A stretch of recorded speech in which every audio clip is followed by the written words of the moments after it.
कि आप जल्दी ड्रेन होने से यदि बचना चाहते हैं, रात तक आपको कोई देखे तो कहे कि ये तो बड़े एक्टिव लग रहे हैं, ये लग रहा है कि अभी इनसे और 8 घंटा बातचीत कर लो, काम करवा लो, ये तो बड़े दौड़-भाग करके फ्रेश लग रहे हैं। तो ऐसे अगर आप चाहते हैं अपने अंदर तो आपको सुबह रूटीन बनानी पड़ेगी।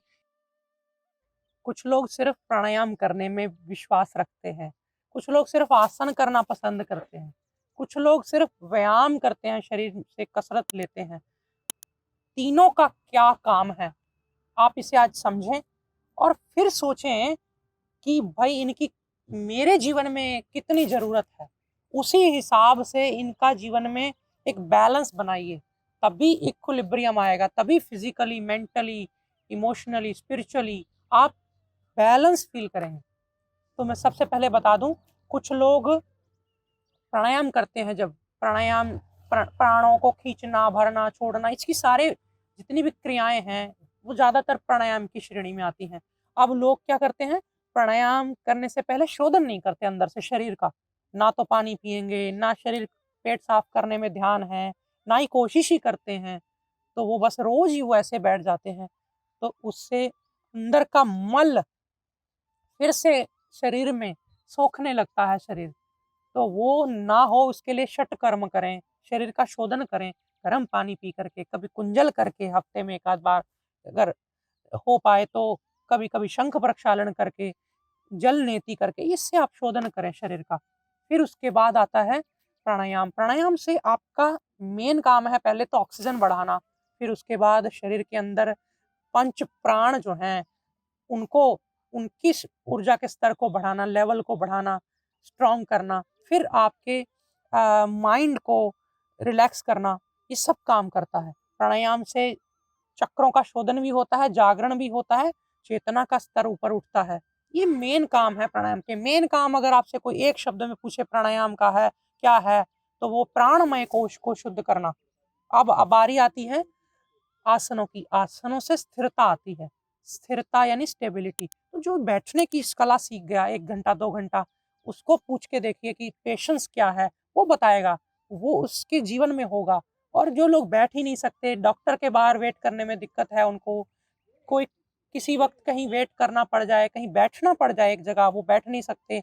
ऐसे लोगों को ही मन करता है, चलो कहीं घूम के आते हैं। अब जब घूमने जाएँगे तो कहीं जल्दी से, चलो घर चलते हैं, बस बहुत हो गया। वो घर में है तो बाहर जाने का मन, बाहर है तो घर आने का मन, उनको पता ही नहीं होता उनको अपने जीवन से क्या चाहिए। ऐसे में आसनों की साधना चाहिए। आसन किसी भी तरह के जो है वो स्थिरता देते हैं, स्टेबिलिटी देते हैं।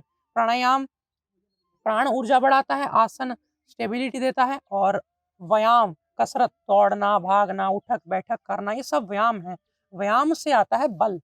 तो बल यदि चाहिए शारीरिक, तो व्यायाम से ही आएगा। मैं कहूँ आप बैठ जाइए सीधे, मैं आपको एक एकाग्र करके मन को, आपको ऐसा प्राण को खींच करके आपके अंदर बल ही बल इकट्ठा हो जाए मांसपेशियों में, तो नहीं होगा। प्राणायाम से भी बल मिलता है, आसनों से भी बल मिलता है, लेकिन मानसिक, शारीरिक बल के लिए आपको व्यायाम करना पड़ेगा।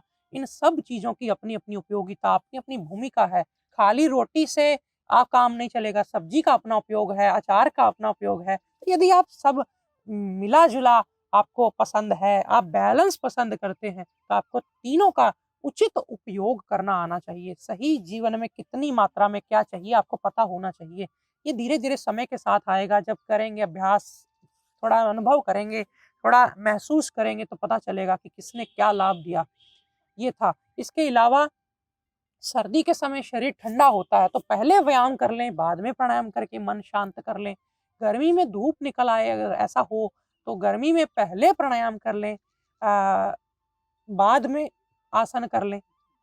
ये अपनी ज़रूरत के हिसाब से किया जा सकता है। बस आसनों के बाद प्राणायाम करते वक़्त या प्राणायाम के बाद आसन करते वक़्त, व्यायाम करते वक़्त थोड़ा शवासन कर लें, थोड़ा अपने आप को बैलेंस कर लें।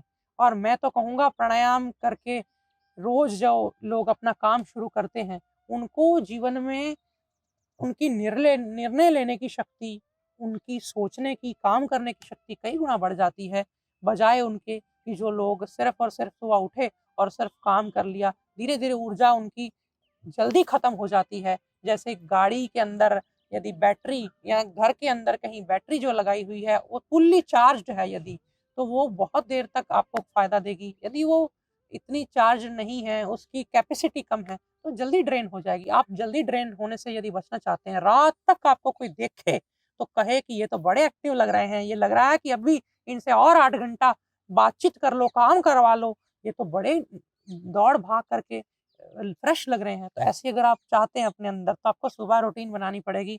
एक ही समय पे, एक ही विधि से आपको अपने आप को एक ऐसी ऊर्जा की ओत-प्रोत करना पड़ेगा, आपका मन, प्राण, शरीर सब एक धुरी में आ जाएँ, आपस में सिंक्रोनाइज़ हो जाएँ। फिर आपको पता चलेगा कि हाँ, योग संस्कृति में, हमारे ऋषियों की संस्कृति में क्या ताकत है। दुनिया पीछे पड़ी है आज योग आयुर्वेद के, लोग देखकर दंग हैं, लोग पहुँच नहीं पा रहे इसकी गहराई तक, इतनी अथाह गहरी हैं ये परंपराएँ। दूसरी जगह बेशक लोग अंतरिक्ष में चले गए हों, लेकिन भीतर उतर करके गहराइयों तक लोगों ने जो आज तक संतों ने, ऋषियों ने दिया है ग्रंथों के माध्यम से, वो कोई ना ला सका, वो अंतरिक्ष से भी नहीं आ सका।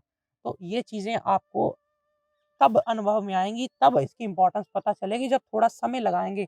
कई लोग कहते हैं मेरा तो इंटरेस्ट नहीं बन रहा, इंटरेस्ट पहले नहीं बनता, इंटरेस्ट के लिए पहले पढ़िए, सुनिए, जैसे मैं बोल रहा हूँ, कहते हैं सुनकर प्रीति होती है, पहले प्रतीत होता है सुनकर कि हाँ, ये अच्छा है, फिर प्रीति होती है, फिर प्रीति हो तभी हम कर पाते हैं।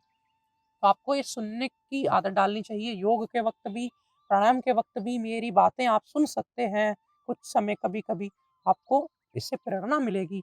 आप जीवन में जो लक्ष्य आपके अंदर कइयों के है ही नहीं, बना ही नहीं, बस बिखरा-सा जीवन है, जी लिया, खा लिया, सो लिया, पी लिया, पता ही नहीं चल रहा मैं इस दुनिया में क्या कर रहा हूँ? क्यों हूँ मैं यहाँ? क्या मेरा ऐसा काम है जो मुझे भगवान ने करने के लिए भेजा है? मुझे इस प्रकृति में योगदान क्या देना है? नहीं समझ में आ रहा। मेरा जीवन सफल कैसे होगा? मुझे अंदर से आत्म-संतुष्टि कब मिलेगी? ये सब सवालों के जवाब आपको यदि पाने हैं तो बैठना पड़ेगा।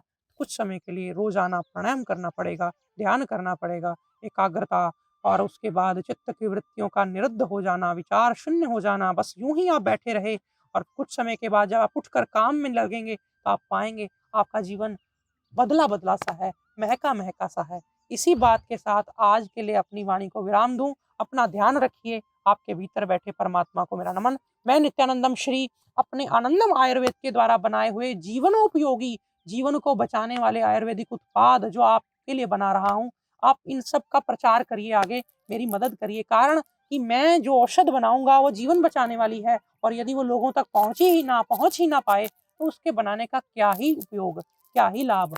आप इस परंपरा से जुड़ें, हमारी इस ऋषि परंपरा से जुड़ें, यही निवेदन है और आप सबका मंगल हो, इसी कामना के साथ नमस्कारम।